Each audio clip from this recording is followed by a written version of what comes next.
एक कंपनी में बहुत सारे वर्कर उस कंपनी के खिलाफ प्रोटेस्ट कर रहे होते हैं। उनकी डिमांड थी कि हमारी सैलरी बढ़ाई जाए और साथ ही हमारे साथ हो रहे भेदभाव को भी रोका जाए। लेकिन तभी एक वर्कर उनके लीडर वर्कर को बुरी तरह से चाकू मार डालता है, जिससे उस लीडर वर्कर की मौके पर ही मौत हो जाती है। लेकिन आखिर उस वर्कर ने अपने ही लीडर वर्कर की जान क्यों ले ली, चलिए जानते हैं। तो कहानी की शुरुआत होती है एक फैक्ट्री को दिखाते हुए, जहां काम करने वाले वर्कर्स अपनी सैलरी बढ़ाने और अपने साथ हो रहे भेदभाव को रोकने के लिए फैक्ट्री में प्रोटेस्ट कर रहे होते हैं। जिस दौरान फैक्ट्री के हेड स्पीकर्स के द्वारा सभी वर्कर से बात करते हैं और उनकी यूनियन के 2 लोगों को अपने साथ बात करने के लिए अंदर बुलाते हैं। ये सुनकर सभी वर्कर प्रोटेस्ट बंद कर देते हैं और 2 वर्कर बात करने के लिए डिपार्टमेंट बिल्डिंग में चले जाते हैं। इस बीच हम सांचाका नाम के एक लड़के को वहाँ की बिल्डिंग की छत पर बैठा हुआ देखते हैं। सांचाका यहाँ से सभी वर्कर को देख रहा होता है और कुछ देर के बाद सांचाका घर आ जाता है और अपने पिता रुद्रा का इंतजार करने लगता है। यहाँ हमें पता चलता है कि रुद्रा फैक्ट्री के वर्कर की यूनियन का लीडर है। जब रुद्रा घर आता है तब सांचाका उससे पूछता है कि वो प्रोटेस्ट क्यों कर रहे हैं, जिस पर रुद्रा जवाब देता है कि इंसान को हमेशा दूसरों की जरूरत में मदद करनी चाहिए और आसपास हो रहे अन्याय के खिलाफ लड़ाई लड़ना चाहिए। साथ ही कहता है कि जो लोग दूसरों की मदद नहीं करते उनमें कोई इंसानियत नहीं होती। इस तरह 3 दिन बीत जाते हैं, लेकिन डिपार्टमेंट में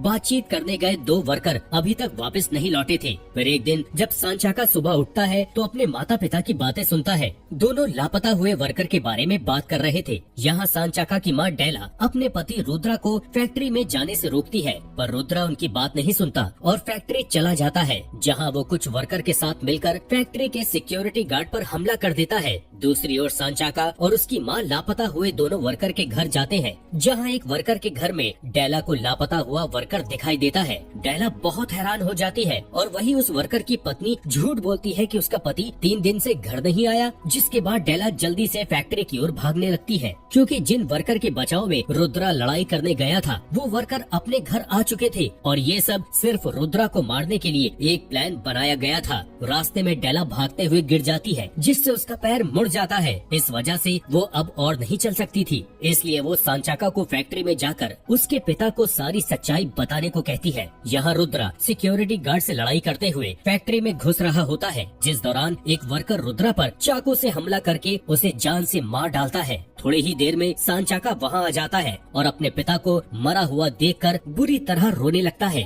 जिसके बाद वो गुस्से में खड़ा हो जाता है और सबसे अपने पिता की मौत का बदला लेने को कहता है। सांचाका एक सिक्योरिटी गार्ड का शील्ड उठाता है और जोर से चिल्लाने लगता है। तभी अचानक आसमान से सांचाका के ऊपर बिजली गिर जाती है, जिससे सांचाका दूर फेंक जाता है। बिजली के झटके की वजह से सांचाका के हाथ में रखी शील्ड टूट जाती है और फिर देखते ही देखते सभी सिक्योरिटी गार्ड के हाथ में रखी शील्ड भी टूटने लगती है। ये देखकर सभी लोग शॉक्ड हो जाते हैं। तभी उनमें से कुछ लोग सांचाका को चेक करने के लिए आते हैं और वैसे ही सांचाका को टच करते ही उन्हें बिजली का झटका लगता है, जिससे वो सभी दूर फेंक जाते हैं। अब कहानी कुछ समय के बाद दिखाई जाती है, जहाँ सांचाका अपने घर में बैठा होता है और उसकी माँ उसे बताती है कि उसे घर का कुछ सामान खरीदने के लिए शहर जाना पड़ेगा, जिस पर सांचाका कहता है कि वो घर में अकेला नहीं रह सकता। पर सांचाका के पास कोई दूसरा रास्ता भी तो नहीं था, इसलिए वो अकेले रहने के लिए मान जाता है। दिन और बीत जाते हैं, लेकिन डेला अभी भी वापस घर नहीं लौटी थी और घर में खाने का सामान भी खत्म हो चुका था, जिसकी वजह से सांचाका को खाने की तलाश में बाहर जाना पड़ता है। तब गली में रहने वाले बच्चे सांचाका का पीछा करते हैं और उसे पकड़कर बुरी तरह से पीटने लगते हैं। गली के बच्चे सांचाका को मारने के लिए एक लकड़ी का टुकड़ा उठाते हैं। वो उसे मारने ही वाले होते हैं कि तभी अंगुक नाम का एक लड़का वहाँ आ जाता है और गली के लड़कों को पीट कर भगा देता है। इसके बाद वो बेहोश सांचाका को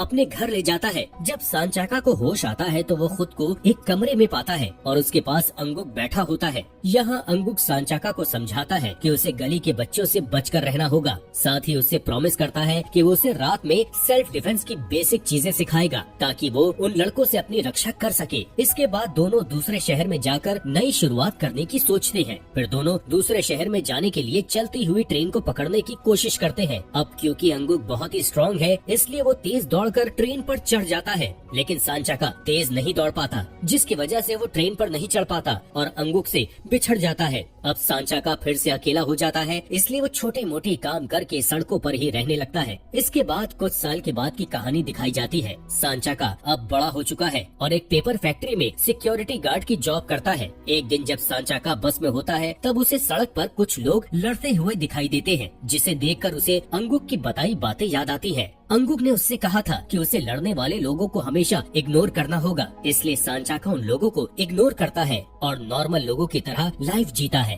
सांचाका को अभी भी बिजली से बहुत डर लगता था, इसलिए वो जब भी बिजली को देखता है तो उससे डरकर छिप जाता है। इसके बाद हमें एक पार्टी का सीन दिखाया जाता है, जहाँ दो लोग पेंगोर नाम के एक आदमी के बारे में बात कर रहे होते हैं। वो कहते हैं कि पेंगोर को अपने बचपन से बहुत सारी प्रॉब्लम का सामना करना पड़ा, क्योंकि किसी ने उसकी फैमिली को जिंदा जला दिया था। अब यहाँ से कहानी फ्लैशबैक में जाती है और हमें पेंगोर के बारे में बताया जाता है। पेंगोर के माता पिता की मौत के बाद उसके अंकल ने उसे एक लोअर क्लास वाले अनाथालय में छोड़ दिया था, जहाँ सभी बच्चों के साथ बहुत बुरा बर्ताव किया जाता था। जब पेंगोर के साथ बार बार बुरा बर्ताव होता तो वो तंग आकर बाकी के अनाथ बच्चों के साथ मिलकर अनाथालय के सभी मालिकों को मारने का प्लान बनाता है, जिसके बाद सभी बच्चे मिलकर अनाथालय के मालिकों को मार डालते हैं। फिर कुछ समय बीतने के बाद पेंगोर को उसके पिता की विरासत मिल जाती है, जिससे वो अनाथों की देखभाल करने लगता है। इसके बाद कहानी वापस प्रेजेंट पे आती है और पेंगोर सभी क्रिमिनल्स का लीडर बन चुका है और इंडोनेशिया के करप्ट पॉलिटिशियन के साथ मिलकर इल्लीगल काम किया करता है। पेंगोर की एक आर्मी भी है, जिसमें उनसे सभी अनाथों को मर्डर करने के लिए ट्रेंड किया होता है। इसके अलावा पेंगोर ने पैसा कमाने के लिए एक ऐसा प्लान बनाया है जिससे लोगों की जान भी जा सकती है। असल में वो चावल में ऐसे केमिकल मिला रहा है जिससे प्रेग्नेंट औरतें और उनके बच्चे बीमार हो जाएंगे, जिसके बाद पेंगोर उनके इलाज के लिए दवाई बनाकर उनसे पैसे कमा लेगा। इस प्लान में पेंगोर के पॉलिटिशियन दोस्त भी शामिल है। ये पॉलिटिशियन पेंगोर की बनाई दवाइयों को चेक किए बिना अप्रूव कर रहे हैं और लोगों में इस दवाई की बहुत ज्यादा डिमांड होने लगी है। इन सब के बीच अच्छे पॉलिटिशियन और करप्ट पॉलिटिशियन में विवाद हो जाता है, जिसकी वजह से गवर्नमेंट दो हिस्सों में बंट जाती है। इसलिए अब गवर्नमेंट के एक हिस्से में पेंगोर और उसके दोस्त होते हैं,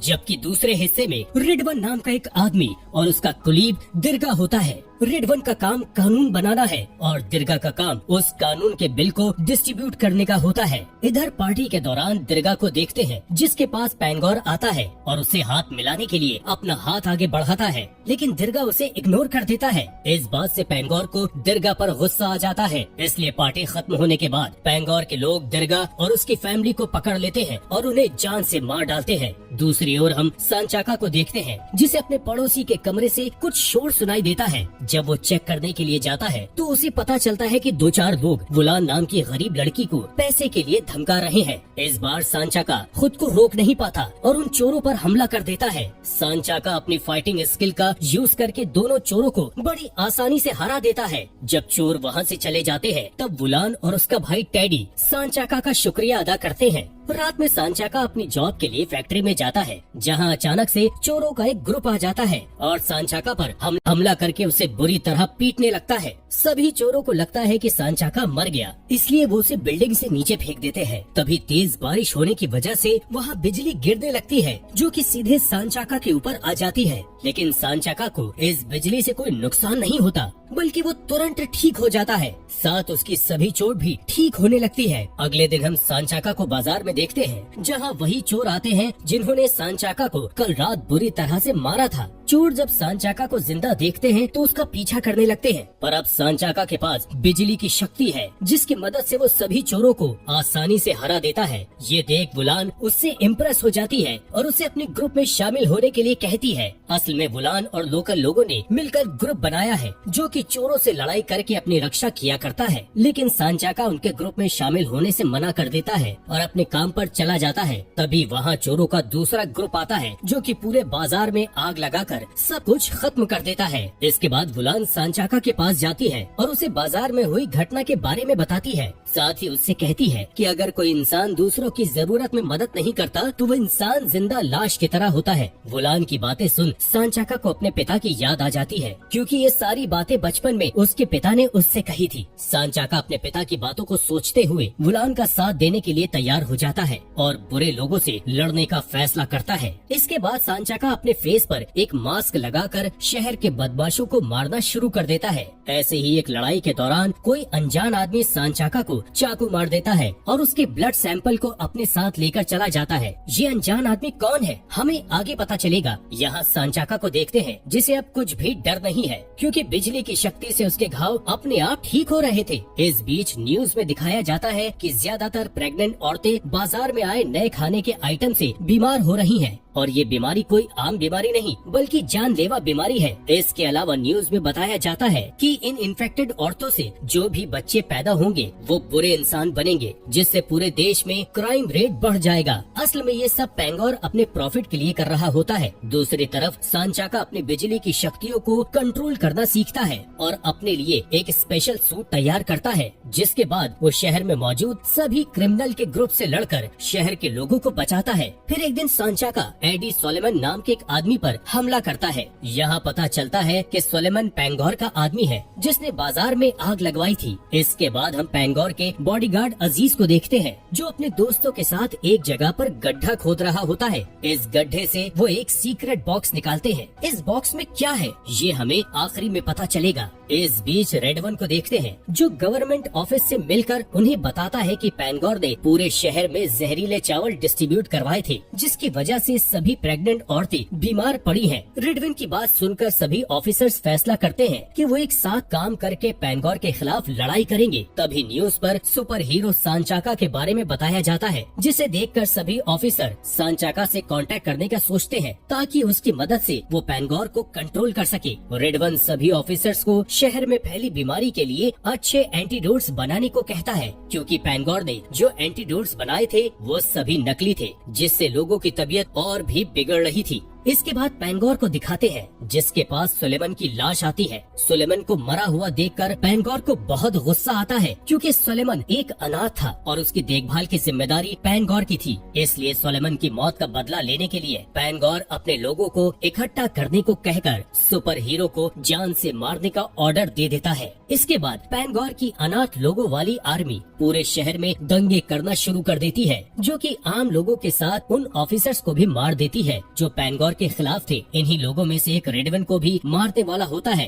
पर तभी सांचाका वहां आ जाता है और रेडवन को बचा लेता है। जिसके बाद रेडवन सांचाका से रिक्वेस्ट करता है कि वो शहर के लोगों को बचाने में उनकी मदद करे। अगले सीन में हम देखते हैं कि ऑफिसर्स फिर से पेंगोर के बनाए एंटीडोट को बिना चेक किए लोगों में डिस्ट्रीब्यूट करने के लिए मान गए हैं। उसी समय रेडवन को एक ऑफिसर का कॉल आता है जो बताता है कि पूरे शहर में पेंगोर के अलावा एंटीडोट बनाने वाला और कोई नहीं है। ये सुनकर रेडवन समझ जाता है कि यदि पेंगोर को नहीं रोका गया तो वो लोगों तक अपने बनाए नकली एंटीडोट पहुंचा देगा और फिर कोई भी उसे रोक नहीं पाएगा। इसलिए रेडवन जल्दी से सांचाका को कॉल करता है और उसे फोन पर सारी बातें समझाता है। रेडवन सबसे पहले सांचाका को एंटीडोट ले जाने वाली गाड़ियों को रोकने को कहता है। सांचाका कुछ कर पाता तभी पेंगोर अपने लोगों के साथ उसके पास आ जाता है। यहाँ सांचाका खुद को कमजोर महसूस करता है, पर वो शक्तियों का उपयोग करके पेंगोर के आदमियों को एक एक करके हराने लगता है। तभी पेंगोर सांचाका पर पीछे से हमला करने आता है। ठीक उसी समय रेडवन वहाँ आ जाता है और पेंगोर को शूट करके मार डालता है। इसके बाद सांचाका जल्दी से एंटीडोट ले जाने वाली गाड़ियों को रोकने के लिए जाता है, जहाँ वो सिरियासी नाम की एक अनजान लड़की के साथ मिलकर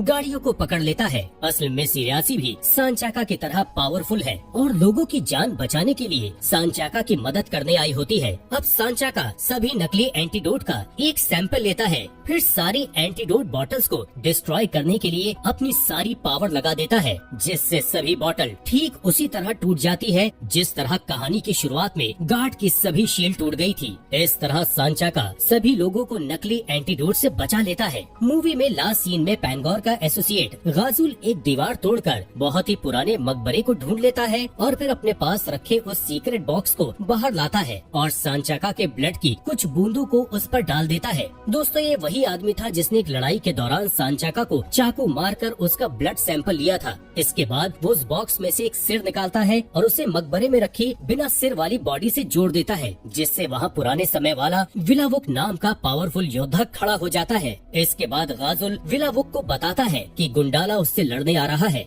असल में गाजुल सांचाका को गुंडाला नाम से बुलाता है और विलावुक को एक आर्मी बनाने को कहता है ताकि वो सांचाका से वॉर कर सके। इसी के साथ ये मूवी यहीं पर खत्म हो जाती है।